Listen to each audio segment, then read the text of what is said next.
আসসালামু আলাইকুম রহমতুল্লাহি ওয়া প্রিয় দেশবাসী, আপনারা শুনে অবশ্যই খুশি হবেন যে আমাদের প্রাণপ্রিয় বক্তা ডক্টর আল্লামা মিজানুর রহমান আজহারি সাহেব 27শে ডিসেম্বর কক্সবাজার পেকুয়াতে তাফসির মাহফিলে আগমন করবেন।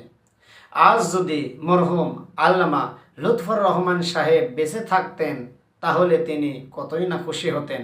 তিনি একটি মাহফিলে বলেছিলেন, মিজান আসবে, বীরের বেশে আসবে, এদেশের কোটি কোটি জনতা তাকে ভালোবেসে বুকে আলিঙ্গন করবে। আজ যদি কোরআনের পাখি মরহুম আল্লামা দেলাওয়ার হোসেন সাইদি সাহেব বেঁচে থাকতেন তাহলে তিনি না কতই খুশি হতেন।